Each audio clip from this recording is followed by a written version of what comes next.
Oui, bonjour. Bon sabbat à tout le monde. Oui. Vous allez bien? Oui. Oui. Amen. Oui, le titre ce matin, un Dieu ou deux dieux? Première question pour vous, croyez-vous au Père et au Fils? Oui. Deux êtres divins. Mais est-ce que votre croyance en deux êtres divins équivaut à croire en deux dieux? Ce qu'on va essayer d'étudier aujourd'hui, on va voir beaucoup de textes. Car si Dieu le Père est Dieu et Jésus Dieu, alors vous avez deux dieux et non un seul. Et on sait ce que la Bible nous dit, il y a un seul vrai Dieu. On va essayer de réconcilier tout ça. En fait, la réponse courte à ça, puis on va voir après ça avec beaucoup plus de détails, mais si ce n'était du fait que le Christ est le divin Fils de Dieu, alors il y aurait en effet deux dieux. Mais la Bible dit clairement qu'il n'y a qu'un seul Dieu et aucun autre que lui. Ce Dieu unique, c'est le Père. Dieu le Père. On va voir des textes qui nous parlent que Dieu, le Père, c'est le Dieu unique. Un premier texte, c'est dans Deutéronome 4, verset 35. Il est dit, « Tu as été rendu témoin de ces choses afin que tu reconnaisses que l'Éternel est Dieu et qu'il n'y en a point d'autre. » Un autre texte, on l'a lu tantôt, dans Éphésiens 4, 6. « Un seul Dieu et Père de tous, qui est au-dessus de tous et parmi tous et en tous. » Donc, il y a combien de dieux? D'après ce texte, un seul Dieu et Père de tous. Un autre passage très intéressant dans 1 Corinthiens 8, 6. « Néanmoins, pour nous, il n'y a combien? Qu'un seul Dieu, le Père, de qui viennent toutes choses et pour qui nous sommes, et un seul Seigneur, Jésus-Christ, par qui sont toutes choses et par qui nous sommes. » C'est un texte intéressant. Mais seul le Père est décrit dans ces mots, de qui viennent toutes choses. Il est la grande source de tout. Il n'y a qu'une seule source ultime de toutes choses, pas deux ou trois, une seule, n'est-ce pas? Cette grande source, c'est qui? Dieu le Père. Le texte est clair. Le Fils de Dieu n'est pas une autre seconde source de qui sont toutes choses. Sinon, ça ferait de lui un autre Dieu, n'est-ce pas? Il est plutôt décrit comme celui par qui sont toutes choses. Par qui sont toutes choses. Il est le canal par lequel toutes les choses viennent à la création. Toutes choses procèdent du Père par le Fils. Parce que le Christ est le Fils de Dieu. Il a hérité de toutes choses du Père. Cela inclut sa nature. C'est quoi la nature du Fils? La nature divine, la même que son Père. Ce serait étrange de penser qu'il y aurait une autre nature que celle de son Père. Sa divinité. Puis ça, on peut le voir clairement, ce que je vous dis là, au tout début de l'Épître aux Hébreux. Et on va prendre les quatre premiers versets de cette épître. Hébreux 1, on commence par le verset 1 et 2. « Après avoir autrefois, à plusieurs reprises et de plusieurs manières, parlé à nos pères par les prophètes, Dieu, dans ces derniers temps, nous a parlé par le Fils, qu'il a établi héritier de toutes choses, par lequel il a aussi créé le monde, et qui, étant le reflet de sa gloire et l'empreinte de sa personne, et soutenant toutes choses par sa parole puissante, a fait la purification des péchés et s'est assis à la droite de la majesté divine dans les lieux très hauts, devenu d'autant supérieur aux anges qu'il a hérité d'un nom plus excellent que le leur. » Il est l'héritier. Donc, à quoi est due la divinité de Christ? De son lien de filialité avec le Père. De sa filiation, du fait qu'il est Fils. Il est un Fils engendré. Il n'est pas un Fils comme nous sommes des créatures, comme fils, on dit qu'on est des fils de Dieu, mais nous sommes différents, nous avons été créés. Même aujourd'hui, nous avons été plutôt adoptés dans sa famille. Les anges, eux, qui n'ont jamais péché, ont été créés, mais Jésus, lui, c'est différent, il a été engendré. Et le fait qu'il est fils engendré, ça ne fait pas de lui un second Dieu ou une autre source, n'est-ce pas? En tant que fils, mais il a hérité, comme on l'a dit, de la même nature que son Père. Cela maintient la vérité que Dieu le Père est la seule source de toutes choses dans l'univers tout entier. Ça va jusqu'à maintenant? C'est la seule manière, cette explication-là, d'harmoniser la vérité de deux êtres divins avec une et non deux sources ultimes. Si Christ n'était pas le Fils engendré de Dieu, alors certainement nous aurions deux dieux. Comprenez? Il y aurait deux sources, mais il y a seulement une source. Donc la clé, c'est le fait que Christ est le Fils engendré de Dieu. On va considérer maintenant quelques faits tirés des Écritures concernant Dieu et Jésus.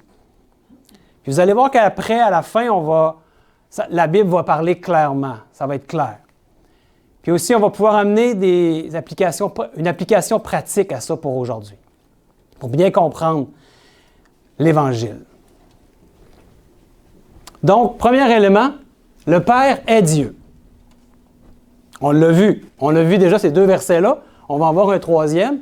Le premier verset qu'on avait vu dans Corinthiens 8,6 nous dit qu'il n'y a qu'un seul Dieu. On l'a vu. De qui viennent toutes choses, et pour qui nous sommes.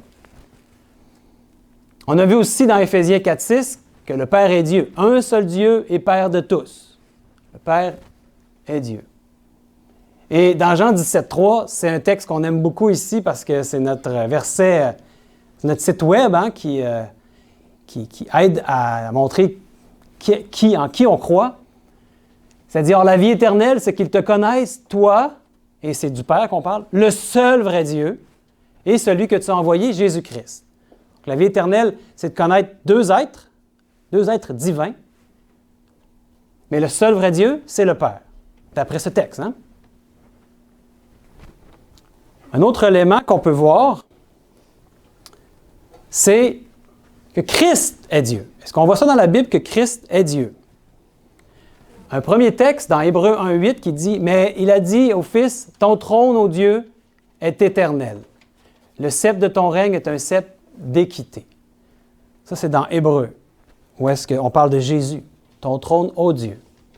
Puis un autre passage que vous connaissez probablement aussi, qui est souvent un passage qu'on cite dans Jean 1,1.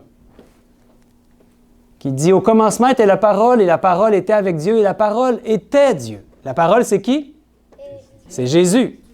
Jésus était Dieu. Un autre élément. Le Père est le Dieu de son Fils. Il y a des textes, plusieurs textes qui nous parlent de ça, on va les voir. Un premier texte dans 2 Corinthiens 11,31. Dieu, qui est le Père du Seigneur Jésus, et qui est béni éternellement, sait que je ne mens point. Donc, pour le Fils, Dieu, c'est qui son Dieu? C'est le Père. C'est le Père, Dieu le Père, et le Fils, et le Dieu du Fils. Un autre texte dans Éphésiens 1,3. Béni soit Dieu, le Père de notre Seigneur Jésus-Christ, qui nous a bénis de toutes sortes de bénédictions spirituelles dans les lieux célestes en Christ. Le Père de Jésus, c'est qui? C'est Dieu le Père. Un autre texte dans 1 Pierre 1,3. Béni soit Dieu, le Père de notre Seigneur Jésus-Christ, qui, selon sa grande miséricorde, nous a régénérés pour une espérance vivante, par la résurrection de Jésus-Christ d'entre les morts. Un autre texte, dans Hébreux 1,9. Tu as aimé la justice et tu as haï l'iniquité. C'est pourquoi, ô Dieu, ton Dieu t'a oint d'une huile de joie au-dessus de tes égaux. Donc, pour Jésus, il dit son Dieu. Jésus a un Dieu. C'est qui? C'est Dieu le Père. L'Éternel. Et Psaume 45, c'est un peu le même passage. C'est dans Hébreux, il avait cité les psaumes. Tu aimes la justice, tu haïs la méchanceté. C'est pourquoi, ô Dieu, ton Dieu t'a oint d'une huile de joie par privilège sur tes collègues. Un autre élément qu'on peut voir dans la Bible, qu'on ne voit pas dans la Bible. Le Christ n'est jamais appelé le Dieu du Père. Je n'ai pas mis de verset parce que vous ne verrez jamais ça dans la Bible. Le Christ n'est jamais appelé le Dieu du Père. Jamais. Jamais vous verrez ça dans la Bible. Mais le contraire, oui. Tantôt ce qu'on avait vu. Hein? Un autre élément, le Père n'a pas de Dieu. Il est le chef de tous. Donc Jésus a un Dieu, mais le Père, est-ce qu'il y a un Dieu? Non. On va le voir dans deux passages ici. 1 Corinthiens 11.3 nous dit « Je veux cependant que vous sachiez que Christ est le chef de tout homme, que l'homme est le chef de la femme et que Dieu est le chef de Christ. » Dieu est le chef de Jésus-Christ, notre Sauveur. 1 Corinthiens 3.23 « Et vous êtes à Christ, et Christ est à qui? À Dieu. Christ est à Dieu. » Merveilleux. Donc, le Père n'a pas de Dieu, mais il est le chef de tous. Et il est même le chef de son Fils Jésus. Un autre élément. Le Christ appelle le Père « mon Dieu ». Il y a un premier verset qu'on va voir dans Matthieu 27. Ensuite, il y en a un qu'on va voir après sa résurrection, quand il est encore sur la terre. Puis on va en voir un aussi après son ascension. Matthieu 27, 46 nous dit « Et vers la 9e heure, Jésus s'écria d'une voix forte, « Éli, Éli, lama sabachthani », c'est-à-dire « Mon Dieu, pourquoi m'as-tu abandonné? » Donc Christ, comment il appelle son Père? Ben, il l'appelle « Mon Dieu ». Et après qu'il soit ressuscité, dans Jean 20, 17, Jésus lui dit « Ne me touche pas, car je ne suis pas encore monté vers mon Père.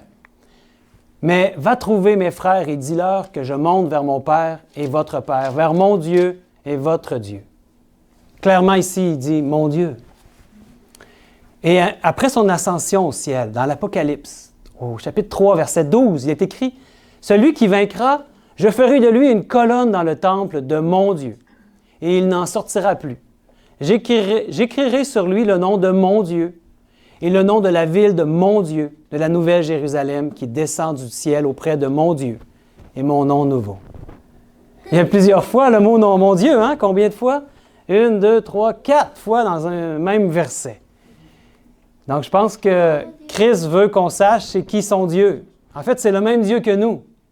Le seul vrai Dieu, c'est qui? C'est le Père.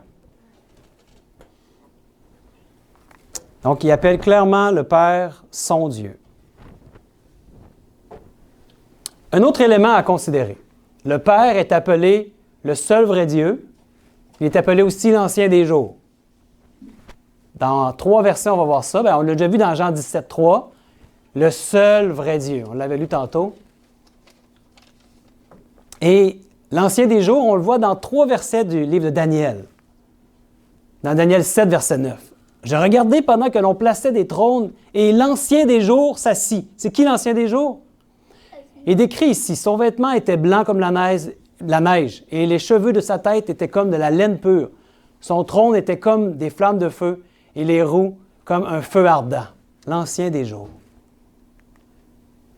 Et ici, dans Daniel 7, 13, « Je regardais pendant mes visions nocturnes, et voici, sur les nuées des cieux, arriva quelqu'un de semblable à un fils de l'homme. » C'est qui? C'est Jésus. Il s'avança vers qui? L'Ancien des jours. C'est qui l'Ancien des jours? Ben, c'est Dieu le Père. Et on le fit approcher de lui. Il y a 2 sites. Et un autre passage dans Daniel 7, 22, jusqu'au moment où l'Ancien des jours vint donner droit au sein du Très-Haut, et le temps arriva où les saints furent en possession du royaume. L'Ancien des jours. Le Père est appelé le seul vrai Dieu et l'Ancien des jours. Et maintenant, qu'en est-il pour Christ? Christ n'est pas mentionné par ces titres, le seul vrai Dieu et l'Ancien des jours. Je n'ai pas mis de verset parce qu'il n'y en a pas dans la Bible. Essayez d'en trouver. Il ne sera jamais associé au Fils, comme étant l'Ancien des jours, ou le seul vrai Dieu. C'est intéressant de voir qu'il y a une distinction entre le Père et le Fils. 2 êtres divins. Deux êtres distincts. Et ici, un autre élément, Dieu le Père est le chef de Christ. Dans 1 Corinthiens 11.3, je veux cependant que vous sachiez que Christ est le chef de tout homme, que l'homme est le chef de la femme et que Dieu est le chef de Christ. On l'a vu tantôt. Mais Christ n'est jamais appelé le chef du Père. Je n'ai pas mis de verset, il n'y en a pas dans la Bible. Si vous en trouvez un, dites-moi-le. Je n'ai jamais vu ça. Que Christ soit le chef du Père. Non. Mais par contre, il est dit qu'il est le chef du Fils, du Christ. Hein? Un autre élément, le Père n'est jamais soumis à personne. Le Père n'est jamais soumis à personne. Mais qu'en est-il pour le Fils? Oui, Christ va être soumis au Père. Dans 1 Corinthiens 15, verset 28, il est écrit « Et lorsque toutes choses lui auront été soumises, alors le Fils lui-même sera soumis à celui qui lui a soumis toutes choses, afin que Dieu soit tout en tous. » Intéressant. Vous savez que un jour, Dieu va tout remettre au Fils. Toute chose va lui être soumise au Fils, sauf que lui va toujours être soumis au Père. C'est un peu comme, vous savez que moi j'ai un fils, il s'appelle Marc, et il a la même nature que moi. Nous sommes tous les deux des êtres humains, on a tous tous les deux des mêmes droits. Mais mon fils est sorti de moi, et surtout de ma femme, mais vous comprenez ce que je veux dire, et vous savez, il va toujours être soumis à son Père, parce qu'il va toujours être mon fils. Alléluia. Dieu le Père, un autre élément, Dieu le Père est au-dessus de tout, y compris Christ. Dans Éphésiens 4, 5, 6, il y a un seul Seigneur et une seule foi et un seul baptême. Un seul Dieu et Père de tous, qui est au-dessus de tous et parmi tous et en tous. S'il est au-dessus de tous, ça comprend Christ.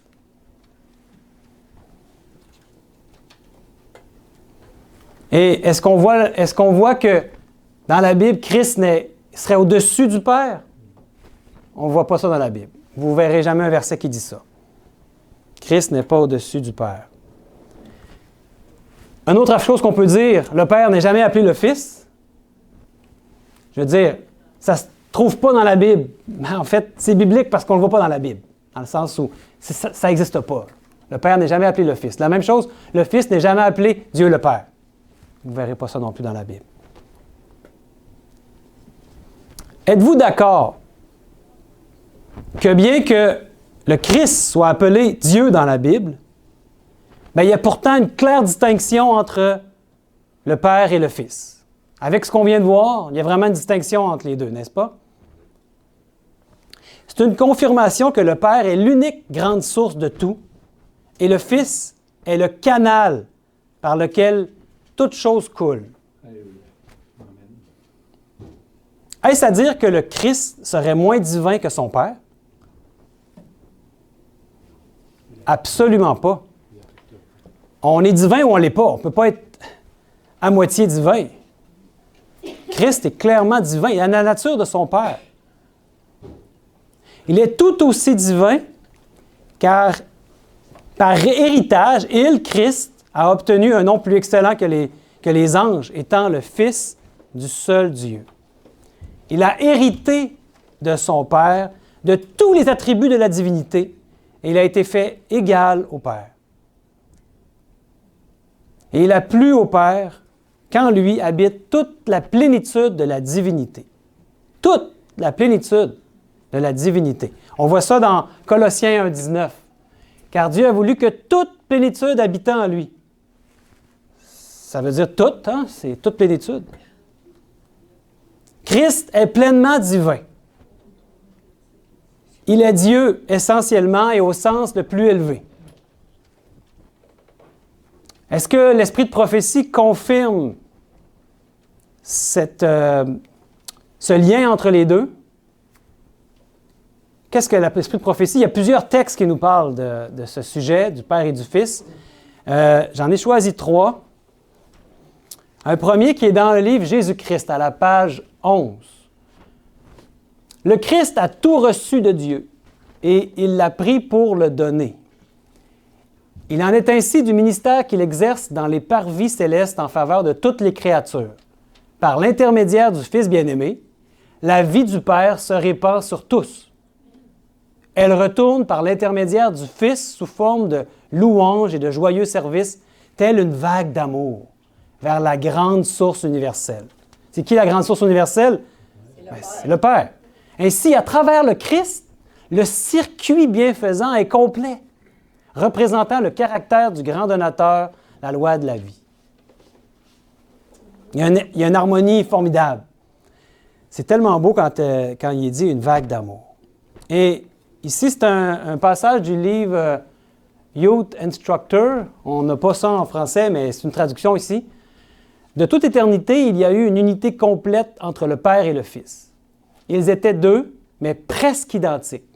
Deux en individualité, mais un dans l'esprit, le cœur et le caractère. Il y a le mot ici presque identique. Dans la version anglaise, c'est écrit « little short ». Pour ceux qui parlent anglais, « little short ». On pourrait le traduire aussi « tout près d'être identique » ou « peu s'en faut qu'il soit identique ». Presque, c'est bon aussi. Vous comprenez ce que ça veut dire, hein? Donc, presque identique, tout près d'être identique, mais non pas la même personne.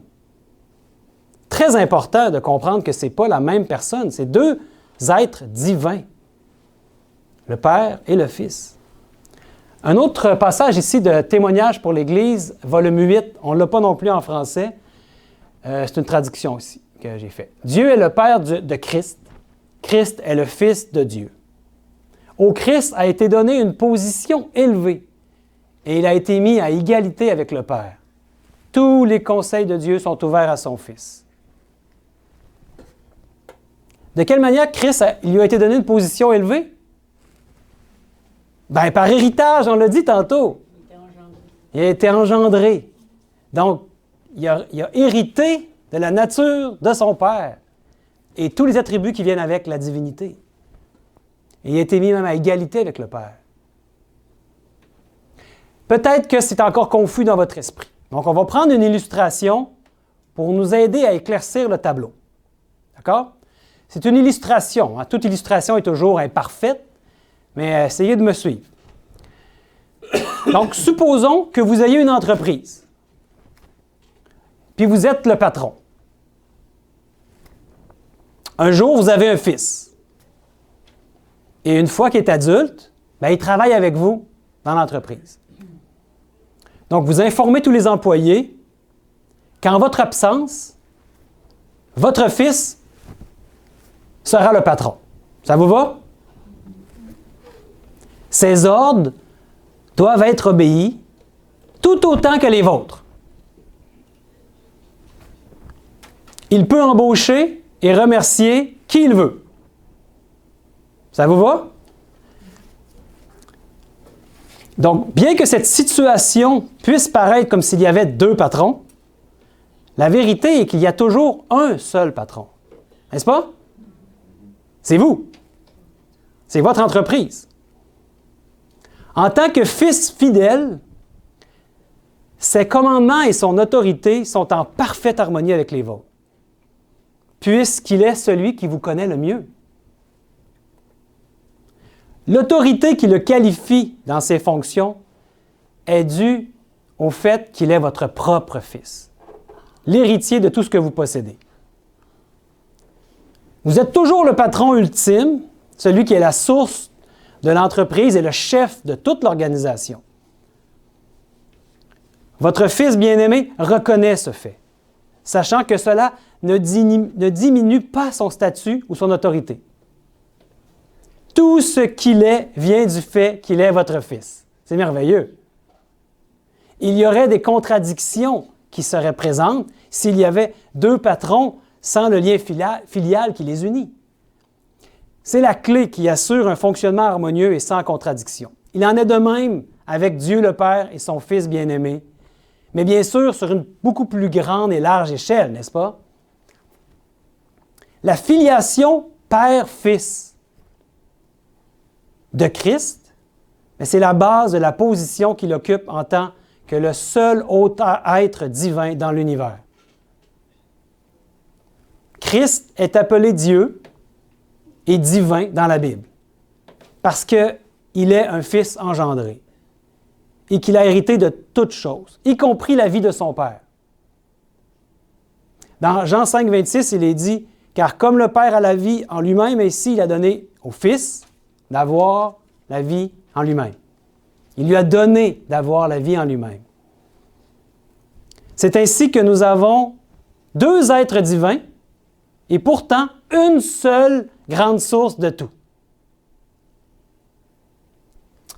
J'arrive à ma conclusion qui va intégrer ce que nous avons étudié aujourd'hui, en tout cas pour un des aspects.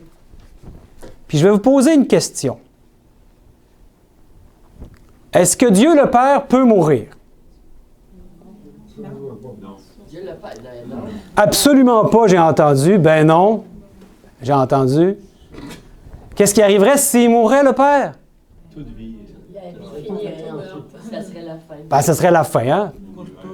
L'univers s'écroule, terminé. C'est terminé. C'est impossible qu'il meure. Impossible qu'il meure. Donc, c'est important ce qu'on a vu aujourd'hui pour ce qui s'en vient. Suivez-moi bien, c'est bien important.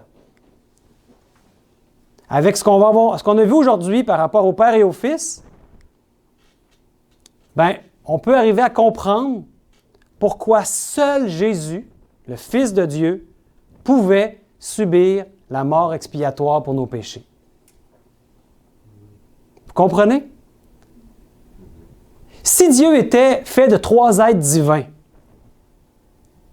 alors que serait-il arrivé à Dieu, trois en un, quand Jésus était dans le tombeau? Dans un concept trinitaire, Jésus ne pouvait pas mourir. Cela revient à la mort d'un homme et non du Fils de Dieu sur la croix. Et malheureusement, ça produit quoi? Un faux évangile. Mais nous savons que sur la croix, Jésus-Christ, le seul et unique Fils engendré de Dieu, est mort de la seconde mort pour expier nos péchés. Amen. Gloire à Dieu. Quel amour. Et quelle est la bonne nouvelle? Bien, c'est qu'il n'est pas resté mort. Il n'est pas resté dans la mort.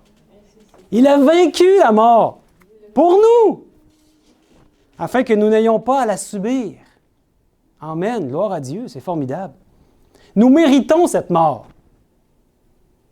En raison de quoi? De nos péchés, de nos iniquités. Mais Jésus, est-ce qu'il la méritait? Il ne la méritait pas. Il n'avait commis aucun péché. C'est pour ça que Dieu le Père a pu le ressusciter. Amen. Mais il l'a subi pour nous, par amour. C'est son agapé, son amour inconditionnel pour nous. Oui, on peut dire amen à ça.